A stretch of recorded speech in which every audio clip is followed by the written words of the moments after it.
When I was a little girl, I always wanted to be famous, but I had no idea what it would be like being Victoria Beckham. And I surrounded myself with a fair amount of the wrong people. I can't wait to get pregnant again. Jerry knew me very well, and when she didn't call, in my mind, that's where I kind of said, OK, well.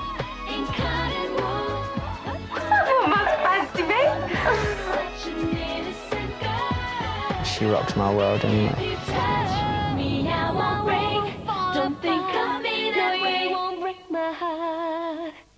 You can't beat Tom Cruise, though. He's good Right, looking, babes, keep that isn't to he? yourself. I'm just saying, he's good looking.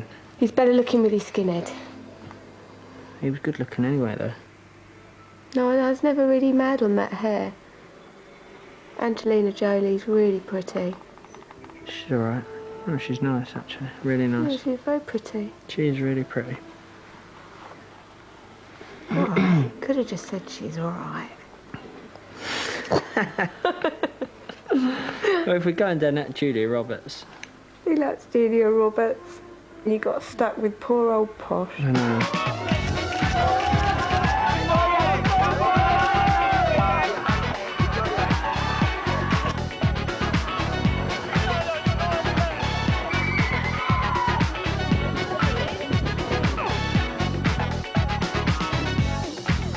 I think it's actually quite unbelievable. You don't actually realise until you actually stop and take a look at yourself, how everybody else sees you. It's actually quite scary.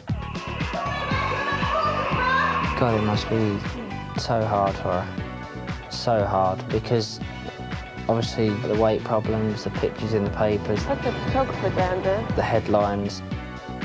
I still now don't ever really think, God, my sister's really famous. But if you don't like her as a person, I'd say, how do you know you don't like her? You don't know her. Hello, Kitty! So it's Saturday afternoon, going to the football, so I'm looking forward to it. Looking forward to it even more if I could remember who we're actually playing. We're actually playing. It just never ceases to amaze us, you know, that there is this interest all the time. Sorry, can you do my shirt, please? Again.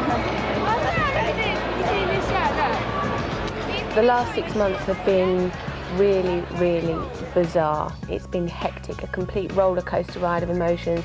I've had records, books, albums, the World Cup. To show that I am popular somewhere.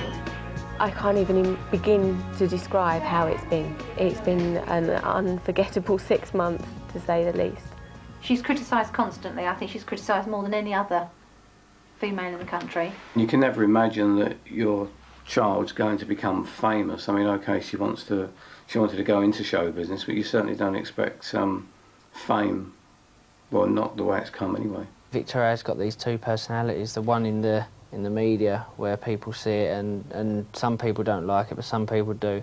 And then there's a side to her at home where she's laughing and joking and she's not worried about what people are saying about her, you know, and that's the best side of what no one sees. Let me try and make the kitchen look a bit more presentable.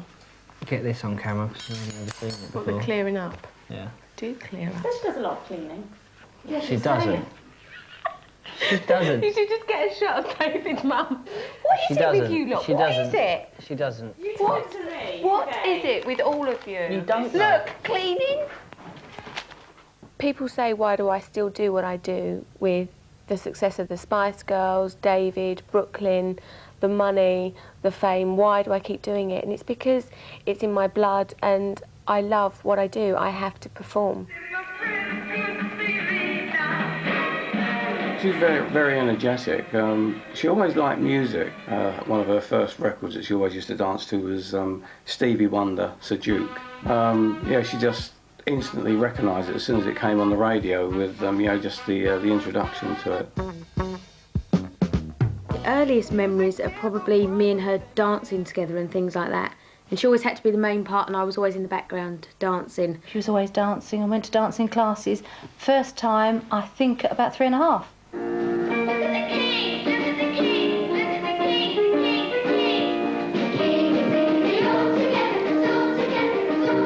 You know, I've always enjoyed performing, I've always loved singing, I've always loved dancing.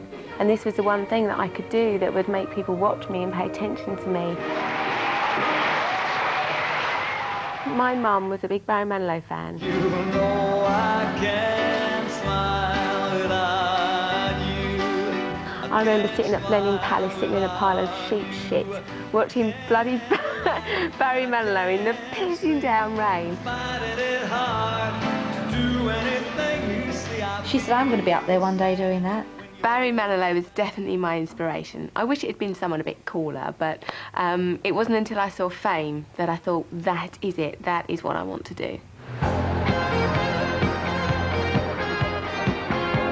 So I loved Fame. I had all the gear, I had the shoelaces, the bag, the tracksuit, the leg warmers. And after seeing Fame, that was when I decided to take my dancing really seriously. And I joined a local dancing school, and I spent all my spare time there. She was a little girl with stars in her eyes when she first came, these big brown eyes. She came in and she did, to the Shirley MacLaine, If You Could See Me Now. She did this dance, made it all herself with a little cane and a top hat. And she did this dance and she was 8. And she won a little bronze medal. I felt that she had got something, there was something different about her. She had a magic something. I went back to my local dancing school recently to give out some awards, and it was really strange seeing all the dancing teachers I haven't seen for so many years. I had a really lovely day.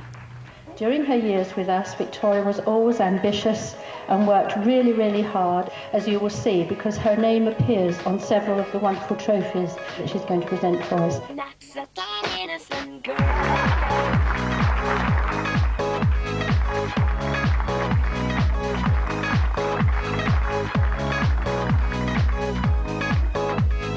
Where did I meet you before? Tesco's. Was I doing my weekly shopping? Thank you very much. He's in Japan. He's working today. He's working. When I was their age and I was getting awards, who'd have thought that I'd be up there dishing them out? We've been trying to get her here for the Open Day for the last 4 years, haven't we? It made me remember why I do what I do, you know, and I almost feel quite sad because I think all those kids that really want to do it, you know, they want to do it for the right reasons and it's nice, and I sometimes think what I'm doing now, so much of the niceness has been taken away from it, and they've still got that, and in a way I kind of wish I still had that. It's great to come back and see everybody again, and if you work hard, you know, I'm proof that, you know, you're doing really badly here. But no, thank you so much. I've had a lovely day, and it's just lovely to see you all. It's lovely to see you, lovely to see you. If Victoria hadn't have had the lucky breaks that she had and the people having faith in her to make her what she is, she probably would have been singing and dancing on the cruise liner. There are lots of girls with more talent, I'm being quite honest here, a lot of people with more talent that are doing less than Victoria is doing. Und England, hier sind Victoria und David Beckham. I think our lives have gone the same way, really. I wanted always to be a footballer. She always wanted to be a singer, but it's not come easy, of course. You know, I've worked hard at, you know, to be a footballer, and she's worked very hard to get where she is. You know, we have got a lot in common. He's got underarm hair now. Yeah, but so have you. Yeah, but so have you. I've got facial hair as well. Shouldn't have said that. No, you have. Seriously, you have. Shut up. You have. That is, David and I tease each other, but he really gives me the confidence that I have now that I didn't have when I was younger. Because when I was at school, I was a complete minger. I had permed hair, the lot, not the best looking. She wasn't sort of hugely overweight. I know the spot's always been the plague of her life, but we just tried everything known to man. I never really fitted in at school, partly because I came from quite a privileged family, My dad, when he first started up his company, his ambition was to have a Rolls Royce. And he said, I'm going to have a Rolls Royce. And he did. And it's haunted me forever, but he did have one. Her dad had a brown Rolls Royce, and if he ever dropped her off in the morning in it, she used to hate it because it used to antagonise people, and they used to say she was doing it for attention. I was always aware that in the holidays, no one ever phoned for her to go out and play or come round or her go around there. You do carry a lot of insecurities around with you, even when you are famous. And even now when I'm doing a glamorous photo shoot, you know, I still deep down feel like that spotty teenager. I don't think I'll ever lose that. Do you like watching that song up? Sipping champagne in a paper cup, laughing when you're making love. Oh, 'cause I'm that kind of girl. We are in LA, in a fantastic house actually, with a fantastic swimming pool, which I've been lying in. It took a bit of convincing to get me in a swimming costume, I have to admit. But I don't do swimsuits and things like that. If nothing else, we're getting a nice tan, aren't we, Pam? It's quite funny because to look this natural, it took about 5 hours. We've got 2 days for the photo shoot. I think it's going to be good. I put up a bit of a fight with the swimsuit. I wasn't totally into that, you know, but I'm like any woman, you know, nobody likes to be photographed in a swimsuit, do they?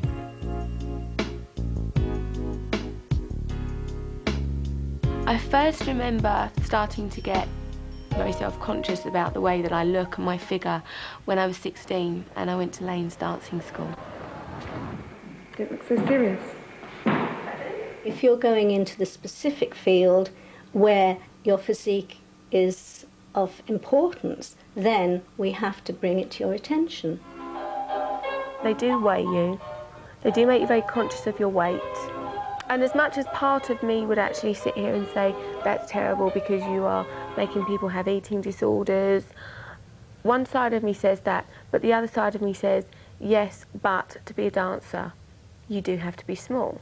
It's hard and it's horrible, and basically she was probably actually preparing us for what we were going to be told when we left. Some of the girls at these dancing schools eat tissues. I mean, not just anorexic or bulimic, they eat tissues. I mean, the things that people try to lose weight is unbelievable. But I would not say that Victoria was fat while she was training.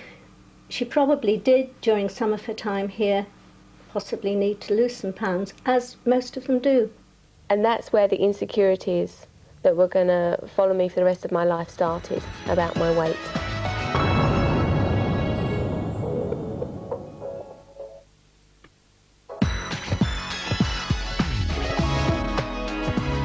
Oh, what was that film we watched last night? What Lies Beneath? Oh, scary film. So scary. We wanted to go to the toilet, but we didn't have the nerve to go. We were so scared, weren't we? It was. So when you're promoting a record, it is so tiring. You go from country to country. One day I'm in Italy, the next day I'm in Japan. You know what, I can't carry on. Never know where you're going to wake up. She can't. Is there a louse? I just want to hang myself. Is there a what? A louse. A louse? I really miss David in Brooklyn, but my best friend Marie-Louise always comes with me. Marie-Louise really fancies when I'm out of the country, I do feel that I can let my hair down a lot more. Do you want to show us what you've stolen today? Oh, straight in her handbag. And recently we were in Japan and we went to a Japanese karaoke bar.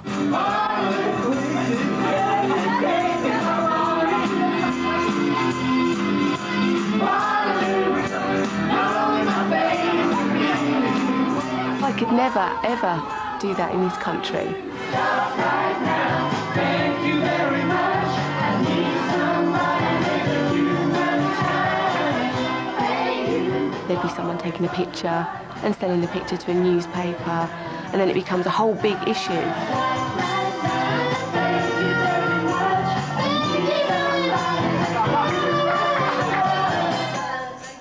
So my first real boyfriend was Mark Wood, and for some bizarre reason we got engaged. I didn't get on with him at all. He was an alarm engineer, and if only he'd have stayed in that cupboard that I met him in at my mum's house. I didn't like what he would do and the way he would treat her. I was actually going out with Mark when I saw the advert in the stage newspaper for a girl band. I'm Victoria Adams-Wood. I'm 19 years old and I'm from Hertfordshire. Actually, I was the only one who used the pianist because I think I belted out Mine Hair from Cabaret. While everyone else was singing like Queen of the Night from Whitney Houston, I was doing da da da da, Mine Hair, da, da, da. It was a fun. In fact, did I have a top hat? No, I didn't. But it was very much show business. You have to save water and all get in the pot. Oh, that! Look, this is where the crushed spider is. It was an amazing feeling when I got into the band. Jerry and Mel B were a little bit mad and noisy. But yeah, they seemed really nice girls. They were very different from I think anyone we'd ever met because of just their confidence. I remember they've been here before they're actually famous, and they just used to really embarrass me because I was only young. They were all round and Melanie Brown said, "Have you ever seen any black boobs?" and just lifted her top up to him and he was like, I mean, can you imagine my poor brother? And they were all talking amongst themselves and they said, oh, when we're famous. I said, no, it's if. And I can remember they just turned around and said, no, when. Well, I don't think we'll sign a contract until we get a record deal, so I don't know when that's going to be. We lost confidence with our original managers, Bob and Chris Herbert, because nothing really seemed to be happening. Nothing was moving along very fast. They wrote down a list of things that they had to get sorted out, one of which was to find a theatrical manager, so they got out yellow pages and they went round and really sort of auditioned the managers. We liked Simon Fuller because he had a fantastic reputation. You know, we thought if he's good enough for Annie Lennox, he's good enough for us. If you wanna be my lover, you gotta get with my friends. Make it last forever. Friendship never ends. Out of all their records, that was the one that I really, really didn't like. Taking it too easy, but that's the way it is. If they'd asked me for any advice, I would have said, well, certainly don't bring that one out as a single. But it was only #1 in about 26 countries, so I wasn't too wrong. But Wannabe just caught the spirit, I think, of the time. You name it. I mean, the Eskimos were singing it, the Japanese were singing it. If you wanna be my lover. I really realised she'd made it when the record was played in the pub in EastEnders. When I heard it in that pub, the old Vic, I thought, wow, she's famous.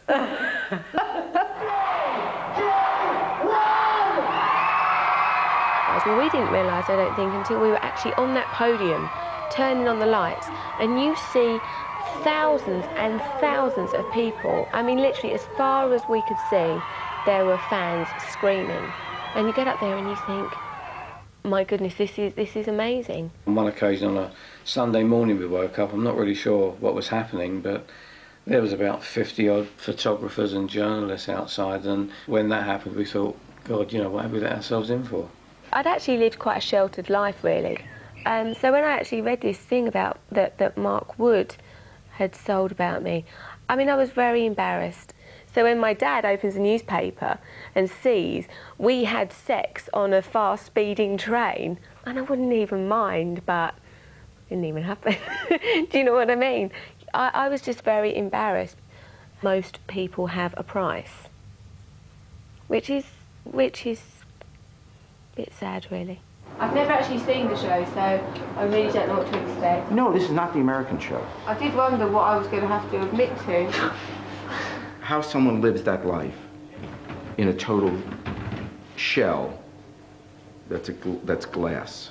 If Victoria goes into a shop, then someone in the shop will phone the press, and within no time at all, they're there taking pictures, and it looks as if it's been set up. I interviewed with someone today, and they said, you know, you're on the front of Now magazine this week, which I am, and they said, they genuinely thought that was an arrangement. that I would be on the front. You know, I'm as surprised as anybody when I go in there and see myself in the front of a magazine. If you think, goodness me, people genuinely do think, hey, do you know what, I'm going to Bond Street, picture me coming out of Gucci in half an hour. I genuinely don't do that. I've employed a lot of the wrong people, and I've surrounded myself with a fair amount of the wrong people who have done that for me. You know what? No one's going to be looking at me.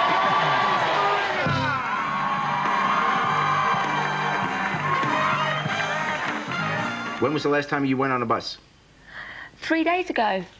I took Brooklyn on a bus. I went from one meeting to another on a bus in 5-inch stilettos and a miniskirt. Are you okay? I'm fine. But he was firing questions at me really, really quickly about Alex, Ferguson and Jerry. And I just answered in a very tongue-in-cheek way. And as soon as I'd said it, I just thought, shit. They promised me that they would take it out the show, but, surprise, surprise, somebody leaked it to the press. I know, I shouldn't have said about the boat with Jerry and Alex. But it was funny. It was very good. It was lovely. Was that good, Buster? Was he good? Did you see Mummy on the telly? But I think he's terrible at interviewing. You know, he didn't ask any...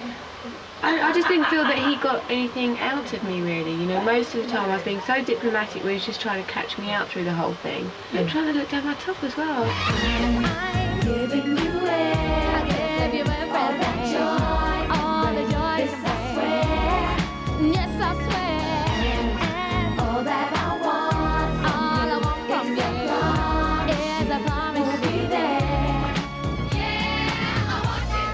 I see her in that cat suit and it done it for me.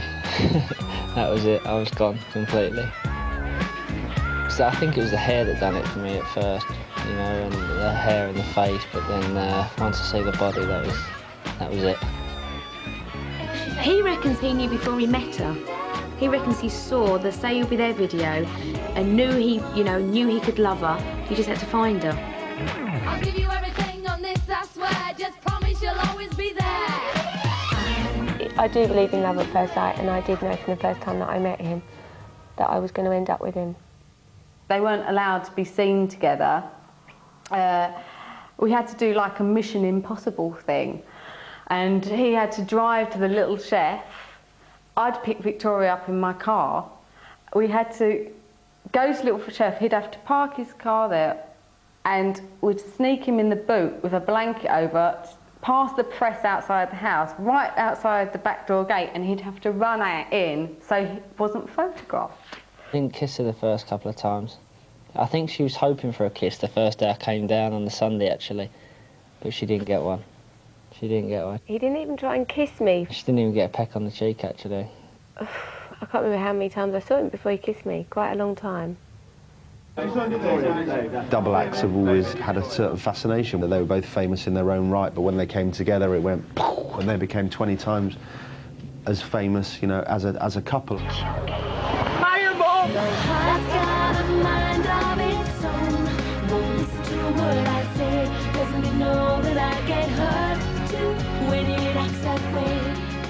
It's been quite good actually today because Nancy's arranged my schedule around David having a home game.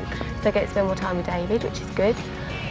Even though I say that I'm not really interested in football, I have got more interested, and it's good to come and, you know, and watch. Everyone's a lot nicer now to me and David at games. But what really used to upset us was when they used to say horrible things about Brooklyn.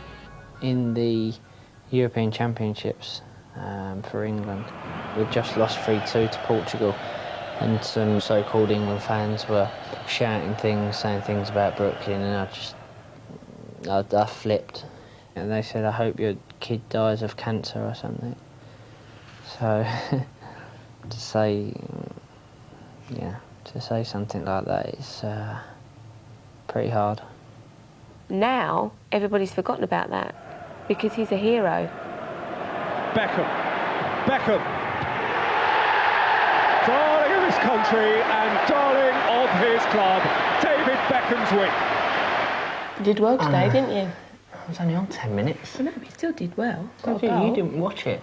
Got a goal. You didn't I even wasn't watch it. watching because Brooklyn was getting irritable. Wanted to go in the crash. When was the last time you saw each other? When was it? It was a long time ago, wasn't it? Before the Germany game. a week before the game. But it was a double header because we had the Germany game and then we had the Albania game. So we was together for like 12, 13 days, I think it was, at the end of the... I'm talking about my other girlfriend. I don't know why they call me thick, you know. I don't know why they call you thick, babe. I said to him, do you get nervous when you play football? And he said, no, not at all. And I said, you must do, because, you know, before the Germany game, I was ringing him up saying, ooh, you're nervous. But he gets really, really nervous about... No, I'm not nervous about it. Singing the national anthem before the game. In Yeah, case when the TV cameras... camera. No, because the camera goes along the line. So you take a leaf out of my book and mine. Exactly. So it runs in the family, see? Arguably the most recognisable footballer in the world. Yes! He deserves nothing but praise, and I'm proud of him. God, when we get these amazing headlines, like Superman and Knight Beckham, you know, I'm the one who's going to get all those framed and put on the wall because I'm so proud of him. I owe Sir Alex Ferguson a lot, I owe Mr Ericsson a lot, but, you know, I think the rock behind me is Victoria. You know, she's the reason why I'm, you know, so happy and I'm playing well, and because I'm happy at home. You know, if I wasn't happy at home, then I probably wouldn't be the person and the player I am. It was funny because Simon Fuller was the one who introduced me to David. He always said that I should really have a famous boyfriend. Simon, he was very much a control freak. He was like a Svengali figure. I can see it from Simon's point of view that he had this product that was so successful that obviously he just wanted to keep driving it and driving it. We were so busy, especially when Simon Fuller was looking after us. We were so busy. We were going from one thing to the next, to the next, to the next. He used to look after them in such a way, I think they call it divide and rule, you know, where you literally split the girls up. So if they want to speak to somebody about something, rather than speaking to one of the other girls, they'd speak to him. We weren't as close as a group, and we wanted to get some of that control back. The girls had this big meeting, sacked Simon, and Simon used to run their security and absolutely everything. So, I mean, the girls walked away, and literally there was just the 5 girls, you know, they didn't have anybody looking after them. It was literally just them on their own. Looking back now, was it the right thing to do? I don't know.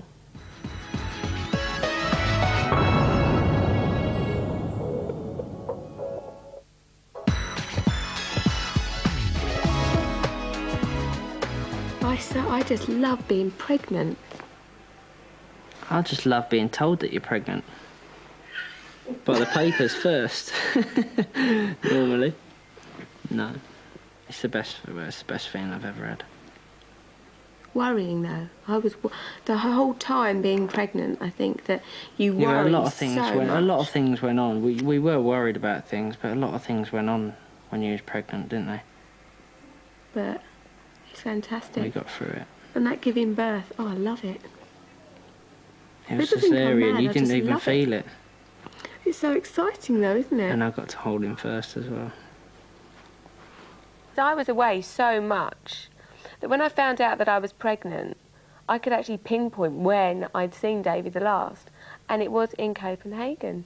Pop music's worst kept secret is at last out in the open. Geri Halliwell, Ginger Spice to her fans, has left the Spice Girls. I got a phone call to say that Geri had left the band, and, you know, we need to have a meeting about it.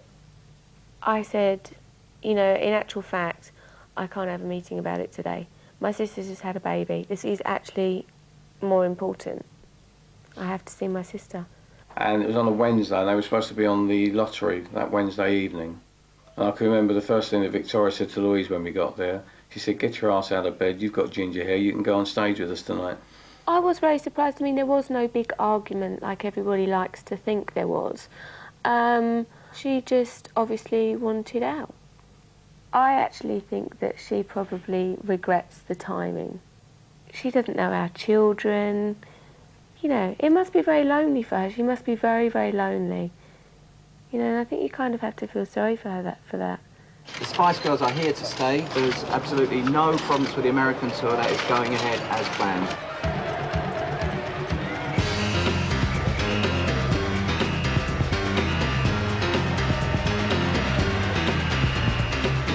You're not going to believe who's just rung me.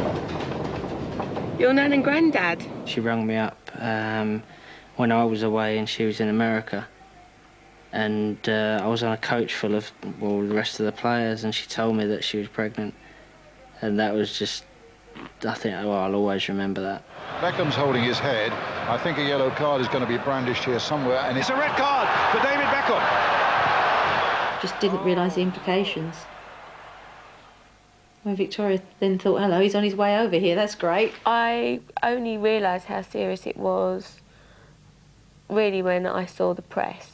When I saw his head in the middle of a dartboard, or when I saw a picture of some dummy, you know, hanging from a pub in the newspaper, and they were saying that he was the most hated man in Britain. It didn't change the way I felt about him at all. When you actually look at what we achieved, it was amazing. The Spice Girls have sold 35 million albums around the world within the space of a few years, and that's really quite remarkable. After the success of the Spice Girls, going solo was really, really nerve-wracking, but I really wanted to do it.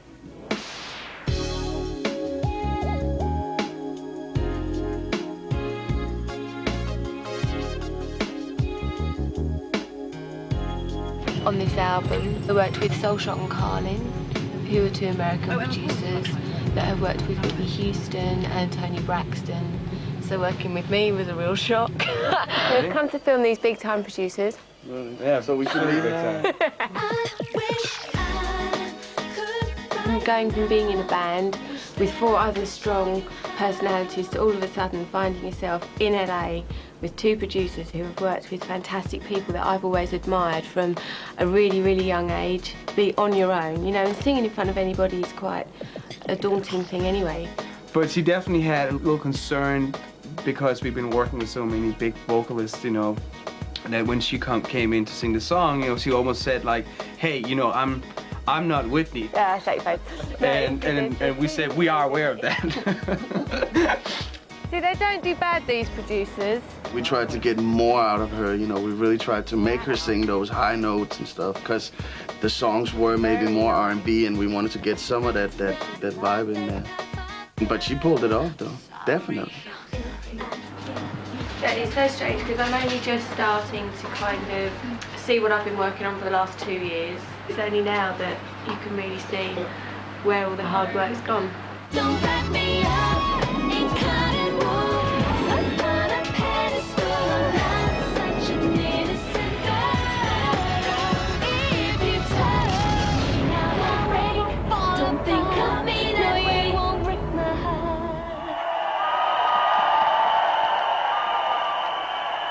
Okay, this next song that I'm going to sing for you is from my album.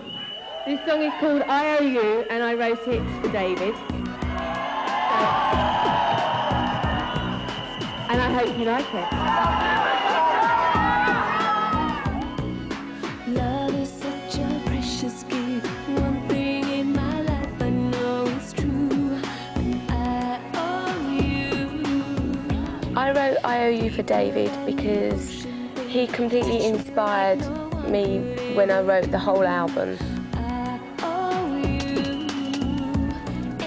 And I wanted to dedicate a song to him because if it wasn't for him, I wouldn't have actually made this record. I remember she just came off the phone and she was crying, and once she'd calmed down, I remember saying, what is it? And she said that someone sold a story on David, and it just went from bad to worse, really. I was very, very upset because as much as he's telling me this is not true, I swear on our unborn baby's life this is not true, I am still reading. He had a huge erection as he stood up and walked away from where we'd been rolling about for the last 3 hours. And I'm reading this 7 months pregnant. And David is saying, yes, but I don't even know who this person is. You just feel physically sick. And I think Victoria was sick, actually. Actually physically beat him up. Punched him in the face. It was a tough time for us both. Probably more for Victoria, or obviously more for Victoria than me, because the stories were about me. All the other girls phoned me and were really, really supportive, but Jerry knew me very well as well, and she knew how that would have made me feel. We'd had dinner in Saint-Tropez,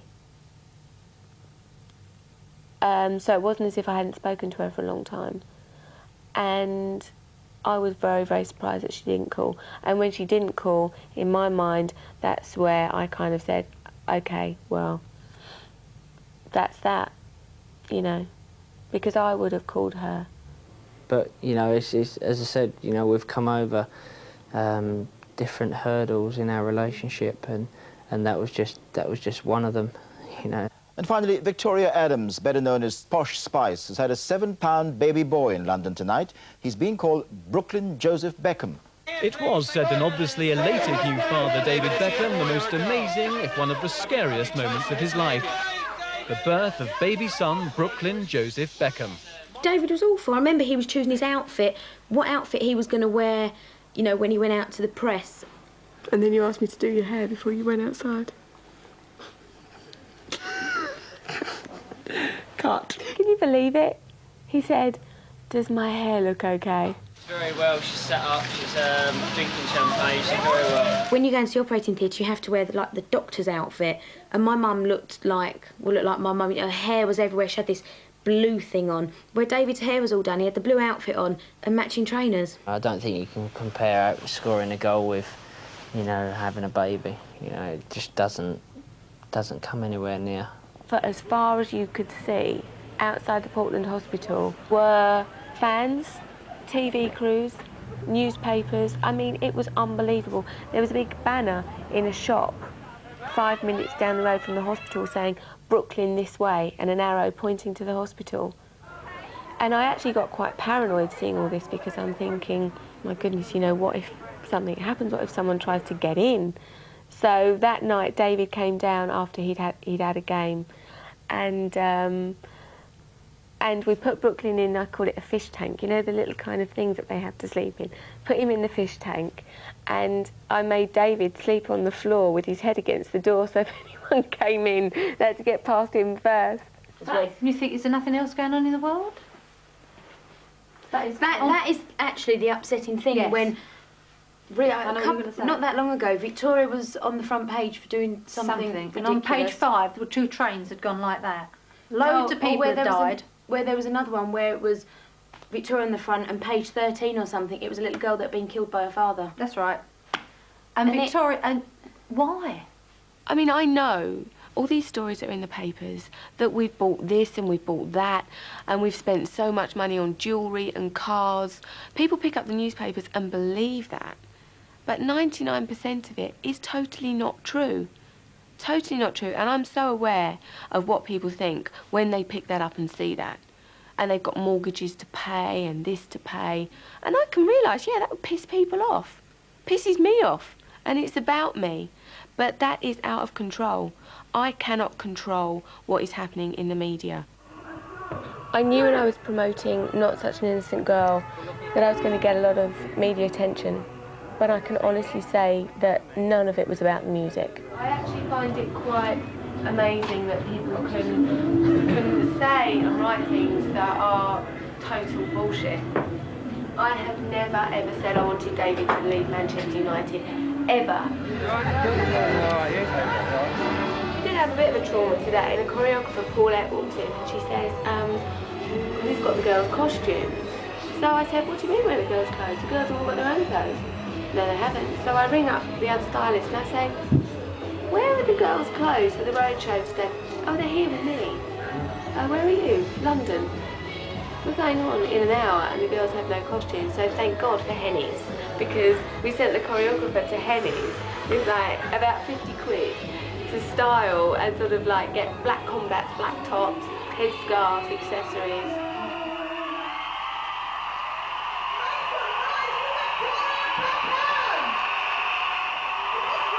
I just could not hear what she was saying. All I was thinking about was I dropped my mic pack, messed up my choreography, and I was panicking about that. I only pulled that one bit. And I actually was joking around with one of my dancers, asking what the lady had actually been saying to me. And then the next day, I just could not believe the backlash. I mean, it's a piece of jewellery Victoria's been keeping her lips firmly sealed today after appearing with a new bit of jewellery at a concert. She was wearing a lip ring, although she hasn't actually had her lip pierced. Not much consolation, though, for the parents of teenagers wanting the same look. This is Jordan. It was a really pathetic thing to do. I have an 11-year-old sister whose age group love to copy what pop stars do, so I know the effect she has on fans. Jordan does full frontals of her crutch and tits out, and she says that I'm a bad influence by wearing a fake ring. I hate to think where the hell she's got fake rings. You really not like her? No. I think she's vile. It was funny because no one had even picked up on the fact a couple of weeks before that I'd actually had my belly button pierced. I look at all my dancers, they're all lovely and tan, and nice little tummies, nice little diamonds. So I went in and they said, okay, you've got to have this bar. I said, well, I don't want that bar. They said, no, you have to have this for a few weeks. I said, no, I want that pretty little diamond. They said, it might get septic. I said, no, it'll be fine. Well, of course, it went septic. Finally, the event billed as the showbiz wedding of the year went ahead as David Beckham married Posh Spice Victoria Adams. The lavish ceremony took place in a Gothic castle near Dublin. The press and public were kept out. A magazine has paid a reported £1 million for the photos. People may think I'm fair game because we sold our wedding pictures to OK magazine. But that was a long, long time ago. It was right at the time. We put £1 million down, cash, you know, 2 years before the wedding. I think she thought we were raving mad, actually. The wedding was very exciting for everybody. You know, it was great for us. It was great for OK magazine. She realised it was a huge commercial proposition for both of us.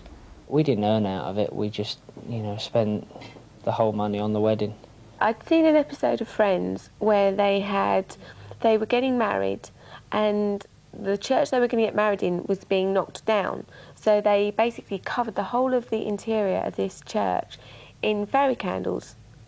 And it looked really cute. And I said, that's what I'd like the place to look like when I actually get married.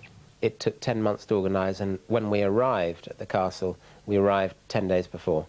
Reams of articulated lorries full of trees, lorries with marquee equipment. In fact, I think the final total was about 380 people working on David and Victoria's wedding.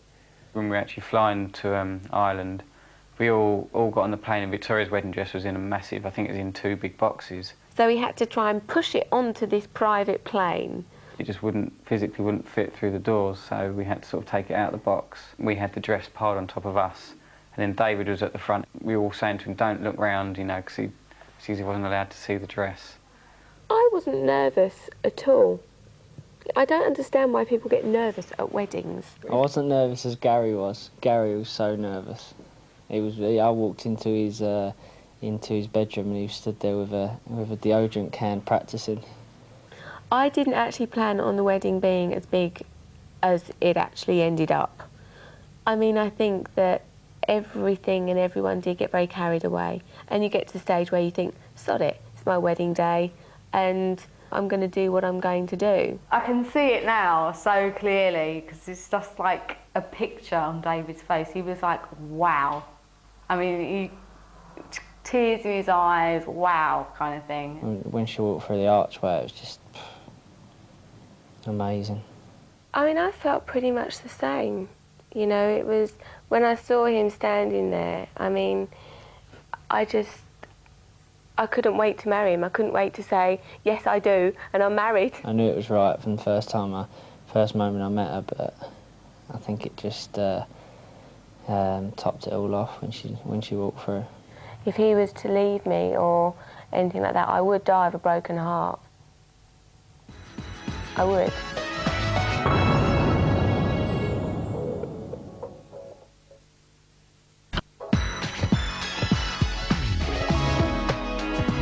She's getting a lot of sort of stick at the moment off certain people, and you know, it would be nice for it to turn around and people to love her. That's what, like me, because I love her. Do you know how many Valentine's cards I got this year? Have a guess. 2,000. One from David. No one fancies me. I don't know if I have to do FHM and, you know, FHM covers. You know, crutch shorts and short skirts. I don't know what it is. Maybe they're thinking of David. There's got to be someone out there. I'm not complaining because obviously David fancies me, but there's got to be someone. I'm on the telly, for God's sake, even if it's just because you think I'm rich. I know it sounds really snobby, but I do feel quite at home here. There is definitely to Victoria. She goes into Posh Spice when she does the heels, the outfit. We used to think I really want to be Joan Collins, and Joan wouldn't wear trainers. You should see the wardrobe at home. Amazing. I bought everything. You have everything. I tell you what, I wouldn't mind some more of those knickers, you know, with the little diamantes on. Thank you. Okay, see ya. Bye. And then there's the other side that when we're sitting indoors, she's combat cap, no makeup, you know, that's the Victoria. I bought a belt. Well, yeah, Louis Vuitton don't make it. Now I'm going to get in so much trouble because you are not allowed to do this. Louis Vuitton will be so pissed off, but it will look good anyway. We've got a toy shop we've got to go to. I've got to get Brooklyn a present to take him home. But you know, it's funny because you can buy kids like all the flashy toys, and you know, Brooklyn's got every single toy you could possibly think about. Well, this one links up to a computer. He loves these more than anything. You know, like these little Matchbox cars. Could I do this at home? Not quite as easily. I really hate to do it, but I think I'm going to have to buy it for Brooklyn. I hate the fact I'm buying Bob the Builder. It's like... Yeah, I do like Dolce & Gabbana, but then I love high street shops. I think you can get some really good bargains, and they're great shops with some really good stuff. So we're going to go and have a bit of a shop. It's good as well because we get free clothes. Paul, can we find like the manageress just so I can check that I can pick some stuff out? Is that okay? Yeah, no problem. I think she is commercial gold. If any fashion designer has her endorsement or she reveals that, you know, she actually wears Armani shades or Gucci shades or actually buys stuff from Topshop, Like this. I think that they'll be rubbing their hands together and realising that they're going to be in work for a few years to come. She's very important because she's very famous, very popular, it's young. It's very important because it's one young generation, and for every young people, it's important because she's represented like the new icon, and it's for my market, for Dolce & Gabbana market, it's important. Victoria Beckham, Posh Spice, made a surprise debut on the catwalk today in London Fashion Week. She models some revealing outfits by the designer Maria Grachvogel, who's a friend of hers.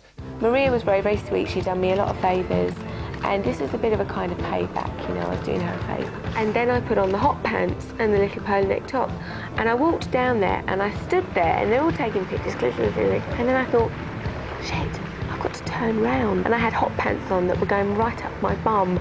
And it's like, you can't exactly go, get out of there, do you know?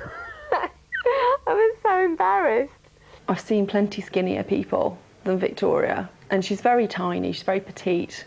I mean, when I first met her, she was probably a size 8, and now she's more of a size 6, so what, she's lost a dress size, big deal, you know? I've had it all from skeletal spice to porky posh, to, you know, I mean, I've had, you know, all of it really. I started eating properly, I mean properly, fish, vegetables, pasta and all the rest of it, the day I found out I was pregnant. She eats, you know, she eats. I'm with her, you know, whenever I'm with her, she's, you know, I cook her meals and she always eats loads and loads. The first thing anybody ever says about me is, you're tiny.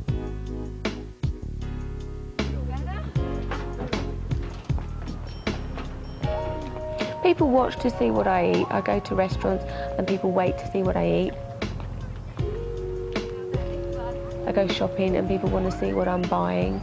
And at first I was really upset about that. And if someone was walking around with food, I would often pick something up and eat it just to show to people that I was eating.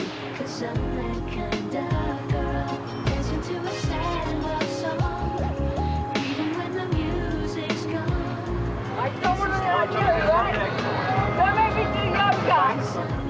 Why do you think everyone thinks you've had a boob job? Because I've got a big old pair of boobs. Any woman knows you can make yourself look flat-chested, you can make yourself look like you've got a big pair of boobs, bit of toupee tape, a nice bath, hold your stomach in, push your boobs up, you know, and a good old bra. Ah, I feel so, like, vile. That's it, boys. Did you have a good day at what's it then, David? Yeah, it was all right. Scored 2 goals. Oh, good. So you won then? Well, no, because they got 3. Victoria got these Burberry pyjamas the other day, and of course Burberry, it's all Burberry, and we both had them on the other day, and we were sat there with Brooklyn. He was sat on his little seat in his in our lounge, and we just looked at each other and said, God, that is us. These cucumbers are a bit hot. They're courgettes, David. We laugh about it, but I think you've got to laugh about things like that. You know, we don't find it offensive. Obviously, there are some things on the telly that are offensive to us, but, you know, you've got to sort of let them go over your head, and we do. There was a event recently, a charity event that the two of them turned up to, and, you know, a load of other stars turned up and nobody really bothered, but as soon as the two of them swept into the room, and that's the only way I can describe it, you know, looking immaculate, just returned from holiday, boom, every camera was focused on them and everyone was gawping at them in the room. And there's only certain people who can do that. I've not seen it many times. There were a lot of very jealous celebrities in that room. We really don't do that whole celeb thing, all the parties. That's definitely not us. Our only real celebrity friends are David Furnish and Elton John. Elton and I had been asked to be Brooklyn's godparents, which we were thrilled to be asked. It's nice for Elton and I because we'll never be able to have children. For a lot of people in this country, they are living the celebrity dream. They really are Mr. and Mrs. Everyday, suddenly gone famous. I do love being famous. You know, I love being able to do what I do. And of course, everybody wants to read the nice things. But you have to be able to take the bad things, and I do take them. Police are today refusing to comment on reports of a £1 million plot to kidnap posh spice Victoria Beckham and her son Brooklyn. The attack was said to have been foiled by an elite police unit. They knew where they were going to take him, what time he was going to be taken. They said that Brooklyn was going to go the next day. I mean, I think that's the most terrifying thing that can happen to any parent. Brooklyn lived like a prisoner. It was awful. Absolutely terrifying. It was a horrible time. Victoria found it really, really disturbing and very, very upsetting, and David did as well, because Brooklyn means more to them than anything. I mean, he's the most precious thing in their life. To suddenly see your fame and your celebrity and your professional work, which has nothing to do with your child whatsoever, suddenly becoming and being turned into this massive threat for your child's safety and security. I have been through a lot in these 27 years. And that's why I decided to write a book now. They might not be interested when I'm 50. It's been probably her toughest time, just because when you bring out, you know, a solo album, you've not done it before. I was really worried that no one would turn up. You know, she's on her own, she has to do things for herself, and she's been loving it. When you're on your own, it is quite nerve-wracking. So, as I said, my whole family came, so if nobody did come, my mum could just buy all the books and just go round and round in circles. I think I've been overexposed. I mean, when I started writing this book 2 years ago, we always knew when the book was going to come out. But when we started writing an album, we never knew when the album was going to come out. And it was basically just pure coincidence that they came out at the same time. And I think that, you know, overexposure is a problem, is something that I face. And I don't know what to do about that. I've just been working too hard, is what it is, obviously. Carly's working hard, isn't she? She's working very hard. Australian pop diva Kylie Minogue is streaking ahead of her rival Victoria Beckham in the race for the #1 spot.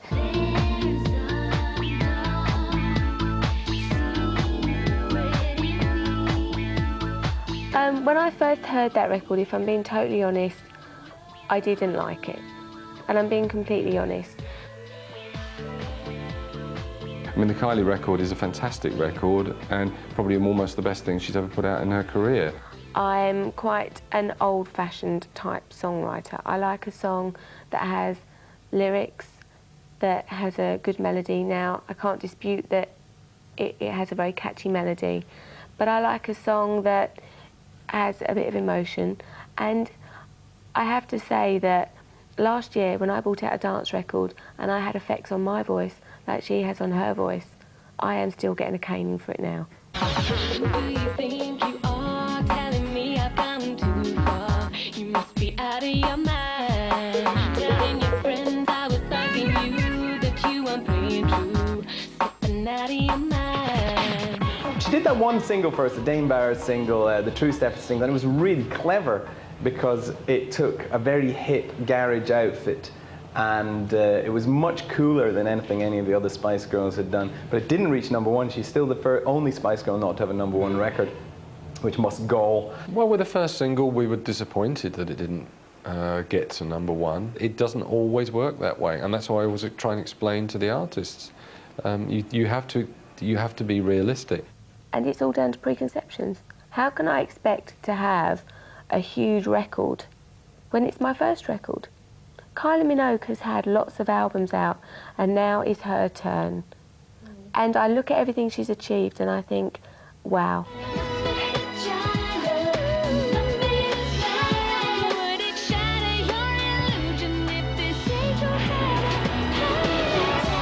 It's a generic, polished pop single. It's not, it doesn't have actually the wit and the sort of hooky wit that makes something absolutely stand out. There are people that love Victoria, there are people that love me, but then you've got the other side that don't. So, you know, she'll overcome that, but she works too hard not to succeed in this. If anyone wants to know what's buying me for Christmas, I love one of these. Your heart's got a mind of its own. Won't listen to a word I say. Doesn't it know that I get hurt too when it acts that way? 'Cause when it breaks, I break. I don't know how much more this I can take. Doesn't it know that I get hurt too when it acts that way? I'm not going to give up. I know a lot of people want me to, but I won't.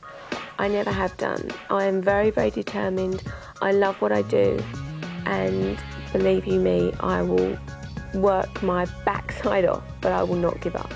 She has been, obviously she will continue to be a wonderful daughter. What else can a mother ask? I think Victoria will always be thought of as a style icon. Because I don't see her like that. You know, I see the Victoria wearing the old clothes with no makeup. I like Victoria when she's at home, in her pyjamas, watching telly, no makeup, knickers tied in her hair, being normal. She's living a dream, living a fantasy for other people. It's what a lot of young girls and young women, I think, in today's society aspire to. It's amazing to be with her, absolutely amazing. You know, as Michael Jackson says, you know, she rocks my world anyway. When I look back at everything that's happened in these 27 years, I do think, what next? You know, where does the story end? It's going to be good, this documentary, isn't it? Do you know, I think you should just shut up. It's going to be better than yours. You weren't even in your documentary. Couldn't even spare the time to be in your own documentary. It wasn't my own documentary. Someone just decided to make one of me. No, it was your documentary. It wasn't you my just didn't want to be in documentary. it. Don't make me sound horrible. I had nothing to do with it.